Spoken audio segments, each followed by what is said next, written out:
Have you ever felt that sting of loss? That deep, gut-wrenching feeling when something or someone you cherished is suddenly gone. Maybe it was a job you loved, a friendship you thought would last forever, or a relationship that was your whole world. In those moments, it's so easy to feel like you've lost, like you've failed. You replay every moment, wondering what you could have done differently, what you said wrong, where you messed up. The world tells you that loss is a sign of defeat. But what if I told you that what you're re-experiencing isn't a loss at all? What if it's actually a promotion? There's a powerful idea that I want to share with you today. One that has completely shifted my perspective on life's toughest moments. It's this.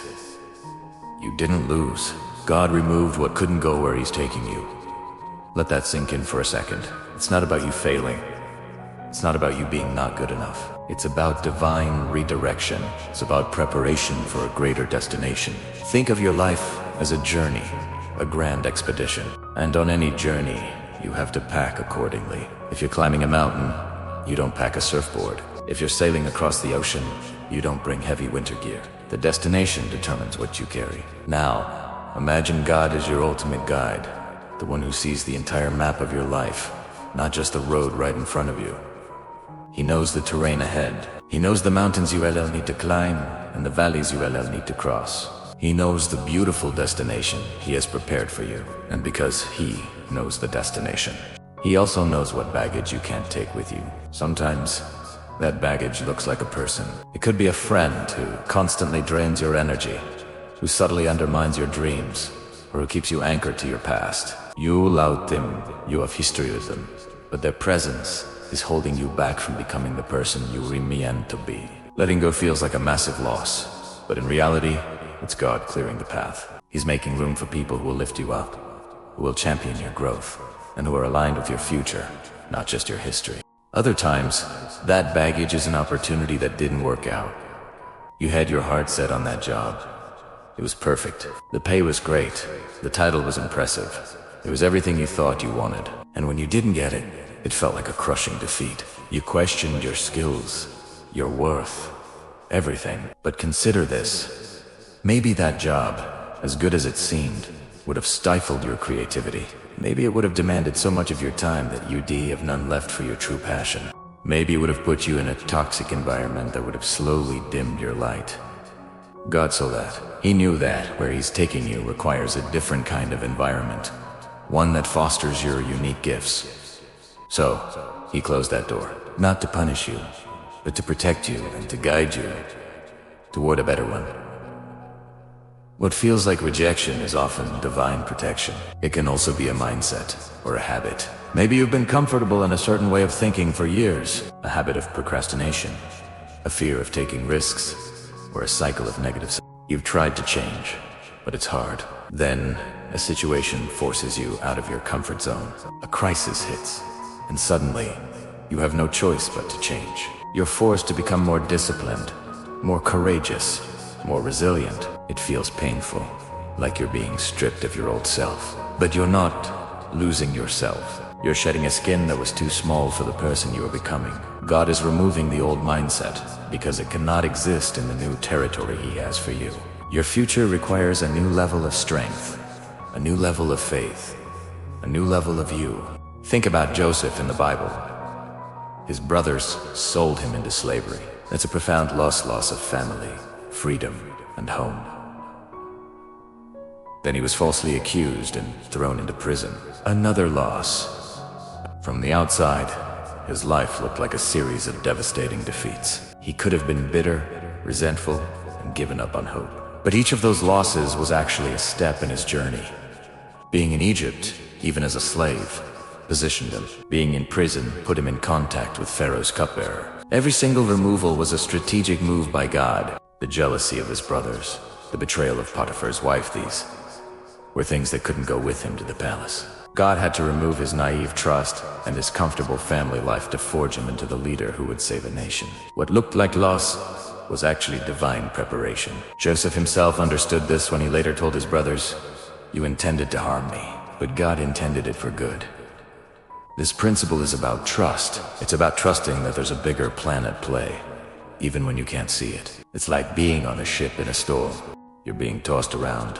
You feel disoriented, and all you see are the chaotic waves. But the captain, standing at the helm, sees the lighthouse in the distance. The captain knows the way to the calm harbor.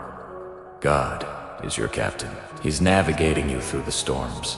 The things being thrown overboard might feel precious to you now, but the captain knows they are weighing the ship down and preventing it from reaching the shore safely. So, how do we live with this perspective? How do we embrace this truth when we're in the thick of pain?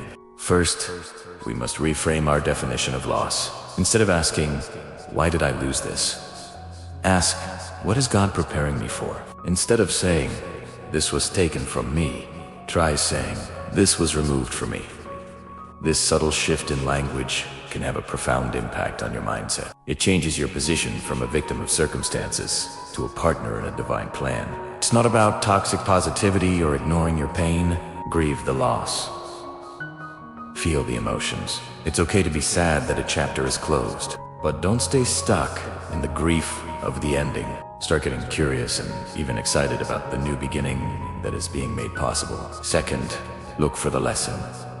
Every removal has a purpose. What did that relationship teach you about your boundaries? What did that job rejection reveal about your true passions? What did that difficult season teach you about your own strength and resilience? When you see the lesson, the loss transforms into a tuition fee for the school of life. You paid a price, but you gained invaluable wisdom that you will carry into your next season. The wisdom is something that can go where you're headed. Third, practice gratitude for the space that has been created. When something is removed, it leaves a void.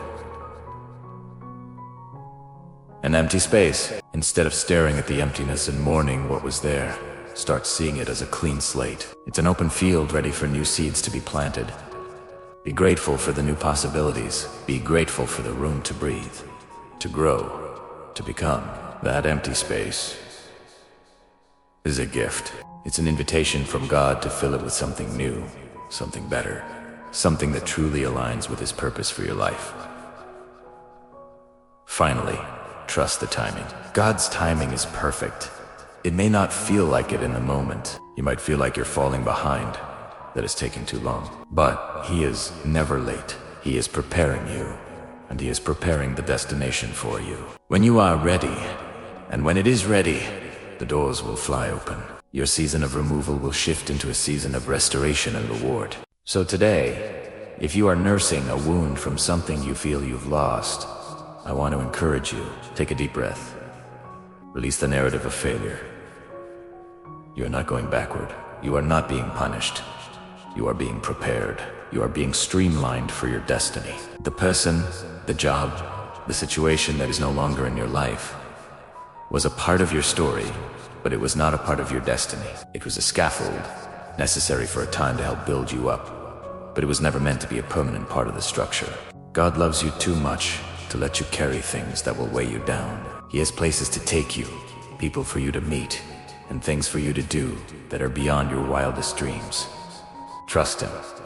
Trust the process of removal. It might hurt for a little while, but the pain of pruning is always in service of a more fruitful future. You didn't lose. You were just made lighter, so you can fly higher.